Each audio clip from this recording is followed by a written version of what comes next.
Halo, ketemu lagi dengan saya di Kuliah Manajemen Proyek. Kali ini saya akan menjelaskan tentang konsep crashing dalam pengelolaan proyek.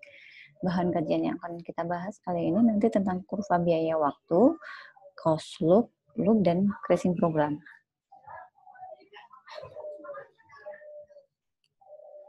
Kelayakan suatu network atau sistem itu perlu ditinjau berdasarkan beberapa hal. Yang pertama, alokasi resource yang tersedia. Kemudian kelayakan ekonomis, yaitu kita harus mencari mana yang paling memberikan biaya paling kecil. Dipertimbangkan terhadap biaya langsung dan tidak langsung. Kemudian biaya proyek itu terdiri dari yang pertama biaya langsung. Biaya langsung ini untuk mewujudkan pekerjaan, meliputi biaya material, biaya peralatan, biaya tenaga kerja, dan overhead. Kemudian ada biaya tidak langsung. Biaya tidak langsung di sini uh, ada jenisnya macam-macam. Salah satu contohnya adalah tentang kantor proyek, administrasi pendukung, keamanan, dan lain-lain. Umumnya biaya tidak langsung ini linear dengan waktu, karena semakin lama suatu proyek berlangsung, maka biaya tidak langsungnya akan semakin naik pula. Nah, kita akan bicara tentang T kritis atau waktu kritis, merupakan durasi yang belum tentu menggambarkan durasi yang paling pendek dengan pembiayaan total, tapi yang paling minimum. Terdapat dua kemungkinan untuk memperoleh T kritis ini atau waktu yang paling tepat atau waktu optimum ini. Yaitu yang pertama adalah waktu proyek di crash, di mana terjadi pengurangan biaya tidak langsung dan peningkatan biaya langsung. Jadi kalau kita mempercepat proyek, otomatis biasanya biaya langsungnya naik, tetapi biaya tidak langsungnya akan berkurang karena waktunya lebih cepat. Kemudian kegiatan-kegiatan tidak kritis dapat direlaksasi sehingga biaya langsungnya dapat lebih murah. Jadi untuk pekerjaan-pekerjaan yang tidak berada di lintasan kritis bisa diperpanjang waktunya atau ditunda pelaksanaannya sehingga biaya langsungnya bisa lebih murah karena kebutuhan sumber dayanya pasti berkurang karena waktunya bisa lebih panjang. Kemudian tujuan dan alasan terjadinya pendekan durasi proyek, yang pertama adalah agar manfaat yang diperoleh bisa maksimum, gitu kan. Total cost-nya bisa minimum dan income-nya bisa dipercepat. Kemudian untuk kepentingan tertentu, proyek-proyek militer dengan milestone atau constraint bahwa harus selesai di waktu tertentu, maka mau nggak mau harus dilakukan pendekan durasi. Atau agar dapat mendahului kompetitor. Jadi saat ini karena banyaknya kontraktor atau perusahaan konstruksi, maka perusahaan yang menawarkan penyelesaian paling cepat biasanya akan semakin diminati oleh si owner. Nah, kurva biaya waktu kalau digambarkan itu akan menjadi seperti ini. Ini adalah direct cost. Jadi ini cost-nya, ini waktunya. Dari direct cost itu semakin lama waktunya biasanya biaya langsungnya akan semakin kecil karena jumlah tenaganya bisa sedikit gitu kan. Kemudian indirect cost-nya seiring dengan waktunya makin panjang berarti kebutuhan indirect cost-nya makin panjang juga gitu kan. Sehingga pertemuan antara direct cost dan indirect cost ini kita akan mencari di mana titik yang paling optimum gitu kan. Di sini titik yang paling optimum gitu kan.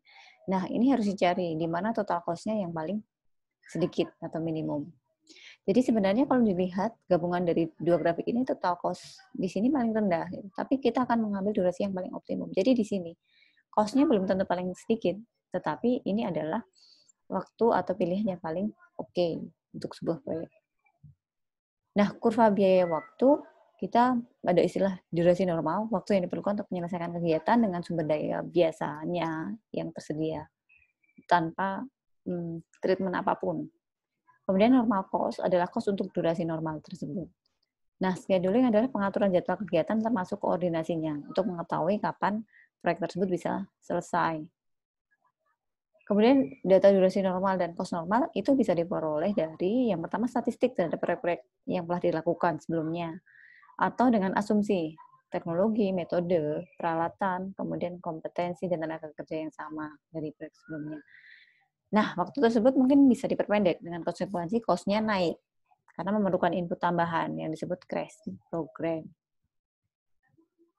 Nah, ini ada beberapa jenis kurva biaya waktu. Salah satu contohnya adalah seperti ini yang kita gambarkan. Ini adalah durasi crash. Jadi durasi normalnya adalah segini. Kemudian kita percepat sampai segini. Nah, kalau biaya normalnya segini, kita percepat, kemungkinan biayanya akan naik. Jadi seperti ini.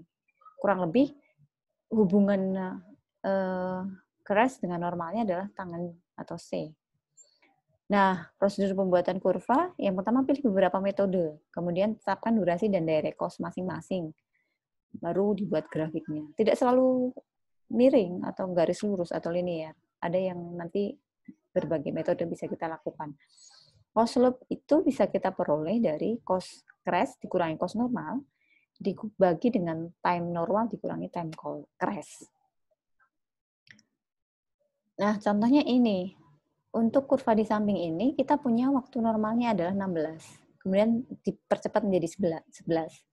Nah, untuk cost normalnya adalah 100, tapi kalau di crashing menjadi 11, jadi biayanya jadi 600. Nah, ini. Sehingga cost slope-nya 100. Dari mana? Dari 600 dikurangi 100, 500 dibagi dengan 16 kurangi 11, 5. 500 dibagi 5 ketemunya 100. Nah, bentuk hubungan cost slope ini ada beberapa jenis. Yang pertama adalah linear tadi yang kita contohkan tadi. Ini yang kita hitung tadi. Ada juga bentuk multilinear. Kalau multilinear pada waktu tertentu dipercepat sampai batas waktu tertentu dia akan linear seperti ini bentuk linearnya.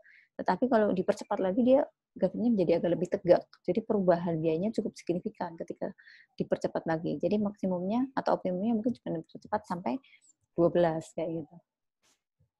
Contohnya dari waktu 16 ke 12 pekerjaan menggunakan satu loader. Kalau dari 12 ke 11 dia jadi butuh 2 loader sehingga kenapa biayanya meningkat tajam gitu kan. Karena sewa loader itu sangat tinggi sekali biaya sewanya. Kemudian cost slope yang pertama itu 200 dibagi 4 50. Tetapi cost slope yang kedua di sini ini jadi 300 kan perbandingannya jadi 6 kali lipat dari 50 jadi 300. Nah, yang ketiga fungsi diskrit. Jadi ada juga yang bentuknya dia tetap linear seperti ini. Jadi tetap menetap. Tetapi kalau dipercepat menjadi pada batas 12 dia akan naik. Mulai naiknya pada batas tertentu. Itu namanya diskrit. Nah, yang keempat kurva linear. Jadi kalau kurva linear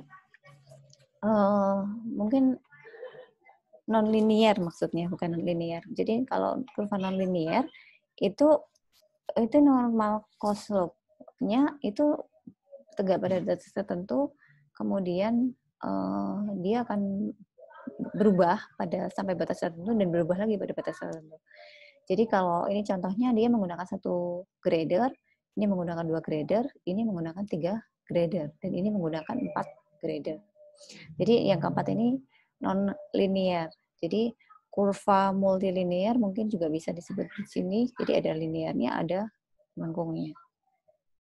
Nah, contoh crash program itu seperti ini. Contoh misalnya saya punya network diagram seperti ini. Ada pekerjaan A, B, C, D gitu kan.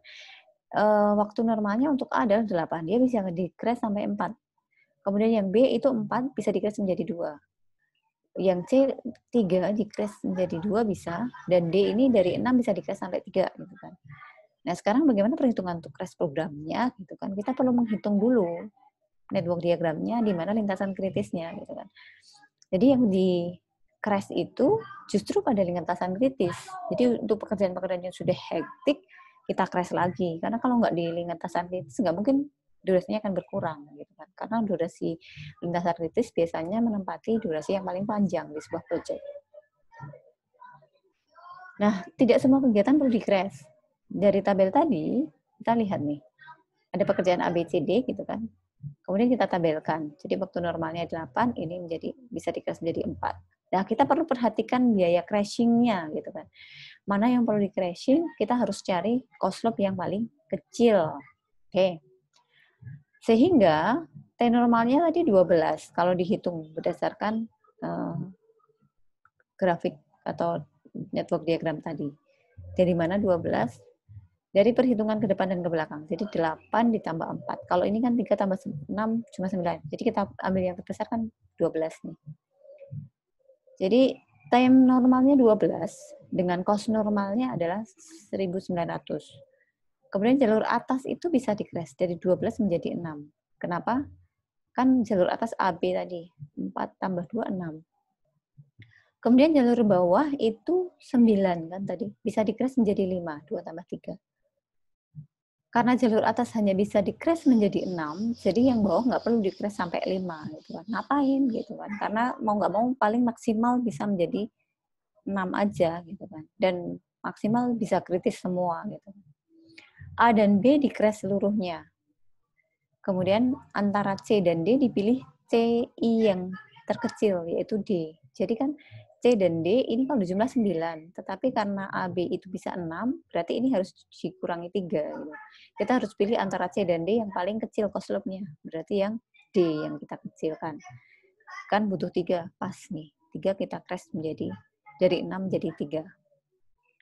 Jika A, B, D di crash, oke, A, B, dan D, berarti C nggak perlu di crash. Di crash maka perlu biaya tambahan 2.500. Jadi di crash menjadi 6 kan totalnya butuh biaya 2.500. Dari mana 2.500? Jadi dari perhitungan penambahan cost loop yang ada. Jadi biaya normalnya kan tadi 1.900, kita tambahkan dengan 75 dikali 4, kemudian 50 dikali 2, ditambah 66,7 ditambah dikali 3. Jadi C tidak perlu di crash. Biaya bisa lebih hemat 200. Oke. Nah, kalau relaksasi itu kebalikan dari crash. Dalam kasus tertentu ada kegiatan yang bisa direlaksasi karena bisa lebih murah karena sumber daya manusianya atau tenaganya atau sumber daya yang terlibat bisa dikurangin gitu kan. Sehingga terhindar dari overtime. Nah, kegiatan-kegiatan ini perlu dicari sehingga mereka akan membantu mengurangi biaya langsung dari proyek tersebut. Nah, teorema kritis itu adalah teorema untuk menetapkan jalur yang tidak perlu lagi ditinjau karena yang satu sudah kritis maksimum. Contohnya tadi, AB gitu kan. AB di crash jadi 6 gitu kan. Jadi yang CD nggak perlu di crash semuanya gitu kan. Nah, ini contohnya yang lain, contoh yang lain. Jadi ada item yang bawah itu adalah kritis, lintasan kritis gitu kan. Kemudian karena yang bawah itu sudah maksimumnya dijumlahkan itu 6 tambah 5, 11 tambah 10, 21. 21, ini totalnya 21 kalau di crash. Kalau yang di sini, durasi normalnya aja cuma 18. Jadi ini nggak perlu di crash sama sekali. Yang perlu di crash cuma yang bawah. Jalur atas normalnya 18, crash jadi 13.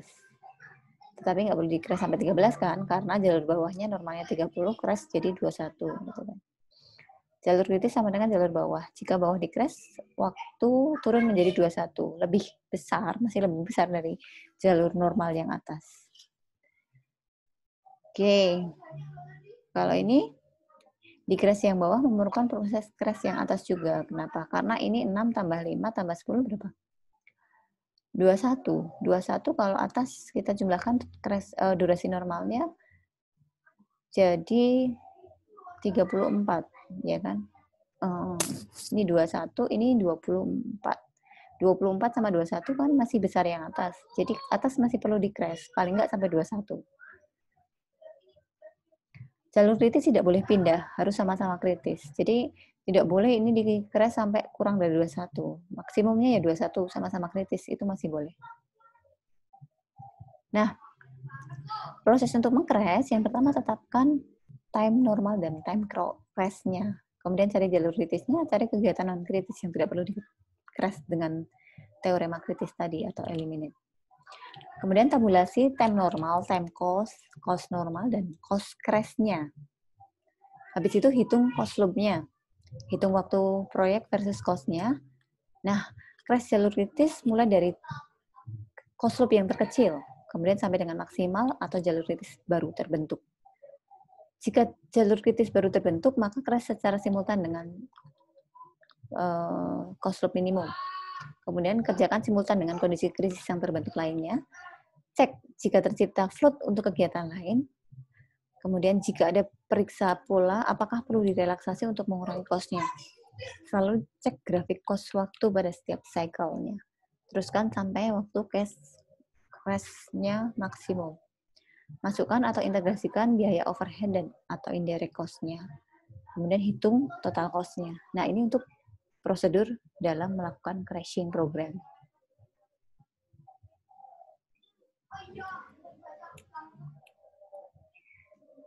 Nah, ini ada beberapa kegiatan yang perlu kita perhatikan. Jadi ini ada jalur kritis yang warnanya ungu. Kemudian ini kegiatan non kritis yang warnanya orange, gitu kan.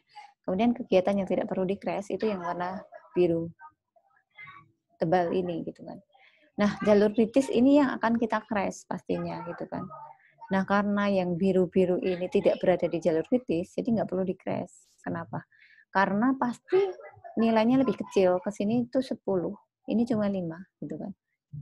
Bisa di crash cuma 10. Ini juga nih. Ini durasi normalnya cuma 5. Ini 10 nih. Ini juga 10. Bisa 7, bisa 8 kalau di crash.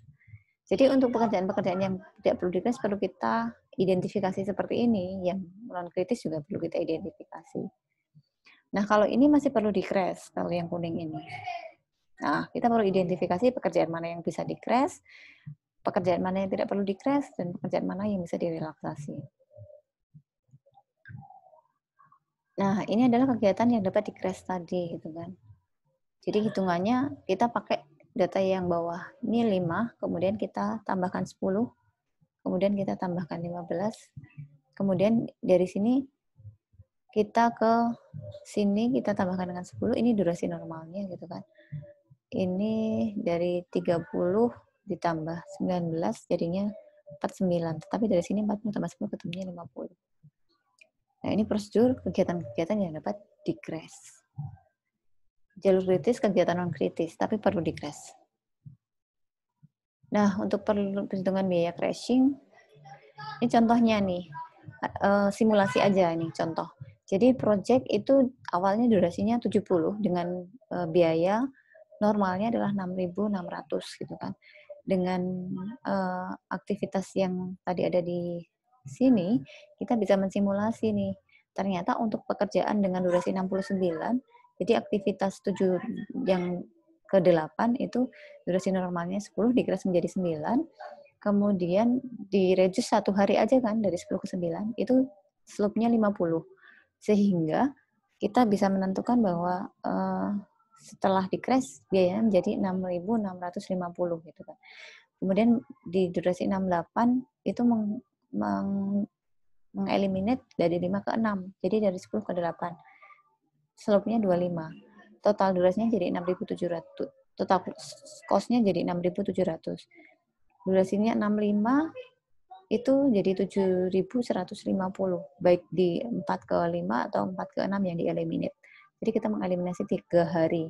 Kalau di durasi 61, kita mengeliminasi 4 hari. Kita bisa mengeliminasi dari kegiatan 5 ke 7 atau 6 ke 7. Sehingga totalnya jadi 7.790. Jadi kalau misalnya kita mau memperoleh biaya terkecil gitu kan dengan durasi waktu paling cepat, kita bisa melihat nih ternyata di durasi paling cepat di 61 biayanya tinggi sekali gitu kan. Kita bisa mempertimbangkan untuk pekerjaan-pekerjaan misalnya mengeliminasinya nggak terlalu banyak lah dengan biaya cost yang paling kecil, tetapi pekerjaan kita bisa lebih cepat tergantung kebutuhan mau berapa lama kita mempercepat. Atau paling nggak misalnya kita mau memilih 65, paling nggak biayanya cuma 7.150 sudah cukup mengeliminasi 3 hari. Tetapi ketika dieliminasi lebih 1 hari lagi menjadi 4, perubahan biayanya cukup tinggi sekali. Nah, ini crash secara bertahap, step by step gitu kan.